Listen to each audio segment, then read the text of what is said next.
There's a line in Garp that you say you could look at the arc of your life and find it interesting. That's what it's been for me. It's nice that it has been getting better and better. That's the only thing I pull out of it. I mean, that's nice that it keeps trying, and the fact that I'm offered these amazing things to keep doing stuff that keeps exploring different aspects. That's wonderful too. The first movie was Popeye. Yeah. And if you remember, the opening scene is Robin in a rowboat in a storm, and I was just, here's this huge screen at Chinese theater in Los Angeles, and I thought, that's Robin, my little boy Robin. Look at him. Eat your heart out, world. Here he comes. Performing and doing all these things, we never acknowledge anything negative. And if you do, it gets very violent, like the time, what happens immediately after the scene you just saw is, he starts to confront who you are. So I know who you are. And he would have really hurt Jeff's character if he'd gone any further. And that's why he goes, the hallucination guards against that. It's basically, it is freeing to create that character, because you can really explore kind of where you've been and the aspects of why you would want to deny, and that kind of whole aspect of, performing for the sake of just avoiding. For him, love is such a delicate thing that and even getting it back again triggers another one of the breakdowns. It's so fragile for him, and that's what makes it interesting. That's why I did it. There's sadness, and then you have to go, there's also hope. I mean, sadness, it's always like, you wish they hadn't happened, but they did. And the purpose is to make you different. It's what they call a Buddhist gift. I would call it the ultimate Christian gift. It's that idea of you're back, and you realize the thing that matters are others. Way beyond yourself. Self goes away. Ego, bye-bye. You're not easy on yourself in this show, are you? No. As an alcoholic, I talk about, some warning signs, like DUIs in a cul-de-sac, things like that. The idea of, have you been through it to talk about it and see, this is what you go through. Heart surgery, alcoholism. I went to rehab in wine country just to keep my options open. These are things you got to talk about. You want to talk about it? No. Why is there such a heavy-duty problem with drugs? That addresses the psychology of a nation. That's why I talk about it. You try and tell people you do it. Just say no. No, just say Noriega. No, beyond that. It is something much, much deeper. And yes, you're right. There is something wrong.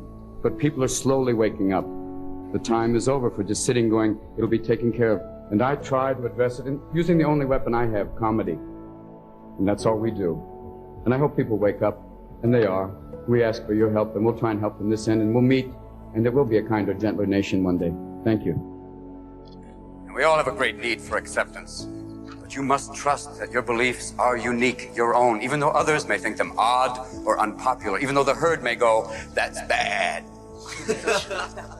I don't envision myself as a teacher or as I can't proselytize to people even when we talk about drugs or anything. You just have to, I'm a player, and in the sense of just in the process of playing, you can talk about some interesting things, that there's things that, why we've evolved to make that connection, to go on, to do amazing things, and that moment, talked about this once, that there is that thing when you create, when you find that little tiny flash, when you find some idea. It's bliss. It's bliss. Well, because the brain gives you the same reinforcement that it does with sex. That's right. And the reason the brain gives you a little hit of endorphin when you create is just to keep you going. Here's a taste. Yes. Keep creating, you get another taste. Because you're only given a little spark of madness. And if you lose that, you're nothing. Basically, when you're really firing and it really works, it's like musicians have said it, writers say it, you're just channeling. It's truly that's why you say that divine inspiration, where it just passes, you're just letting it through you.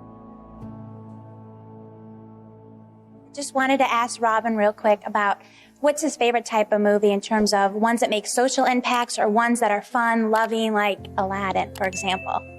They both. I love doing both of them because I think in their own way they both have some effect. I remember people coming up after Aladdin and saying, it was such a great thing that they could sit with their kid and laugh as much as their child. That, I think, is a great thing. It's like, Sullivan's Travels, where you see people just having a wonderful time, especially in times like this. Why you do a movie is to learn, to expand yourself, to push yourself. It was like Peter Weir when I did Dead Poets Society. He said the power of silence, that he said, you don't have to do anything and make a point. or the power of thought. But, you learn something and you make a movie, which is a double bill. Yeah, and you get paid. But if the truth is, if they knew it, I'd probably do it for much less. I don't know how much value I have in this universe, but I do know that I made a few people happier than they would have been without me. And as long as I know that, I'm as rich as I ever need to be. Some movies you do for money, and those are the dangerous ones. Old dogs, we'll talk later. But the idea that you do those and you go, you know why you're making them. It's a kid's comedy, you know it's going to be silly, and you know that's going to be up for grabs. But with something like World's Greatest Dad, it's like, no, you do it as a labor of love, and you do it with friends who you feel like you can do it with and say, hey, we're both in this together, and that's kind of wonderful. They're all done with this kind of love. You commit to it and go, whatever happens, I'm in, I'm proud. That's always what I want to do, is to try different things and kind of always change perceptions. And change the rhythm. You could... Yeah, break up, it is a rhythm. It's basically saying, okay, now we hit it, there, and then, hit a little harder and then back off and then go berserk like, with the stand-up, which is just free form, and then come back and play something so controlled like a 1 hour photo. Those are all possible. And having that range really helps. For me, it's great. And having great friends and family that just make life extraordinary. And a world to still go out and see and learn about, which is the most important of all. Just look at your own life and just realize what things are precious to you. That's what I did when I was doing it. I would come home and just realize how extraordinary that you have heaven in front of you. That idea that you have, look around and see the precious things, the connection with family, friends, the things and the people, especially in your life. My kids are extraordinary. Did they go through rough times? Yeah, but you come out the other side and go, God, they're so amazing. I'm so blessed. I would hope that there would be, if there's an afterlife, that would have the places that or at least a version of the places I've grown that I think are extraordinary here. Mountains, lakes, forests, beaches with perfect curl. But also, a place almost like Venice. There's times in Venice to me, I've been there when I just go, my God, what a glorious city. And even New York in spring, where you can go, there's times in every different place that you've been where you say, this is paradise, or this is extraordinary. I would hope that there'd be something like that. And most of all, I would hope you would come in contact with extraordinary people, like the ones I've met in life.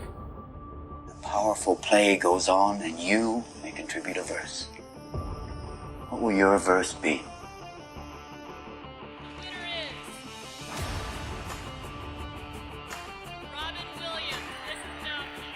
Think your legacy will be? God knows. I don't know. They had a thing recently when they showed a clip of all the HBO specials I did, and it was like going, I'm still alive. Why are they doing? I don't know what my legacy is. That that I had a good time, and I think also that I've tried different things throughout my career, and I hope to keep doing that, and to keep working with interesting people. Make your life spectacular. I know I did. Just keep going. Find that thing you love, because it's tough work. And my father gave me this advice when I said I wanted to be an actor. He said, have a backup profession like welding. But I think if you can find that thing that really gives you joy, that'll be it. Because that, for me, it's always been comedy and stand-up and acting too, because it's exploring behavior. But it's tough work, and if you can get it, even better.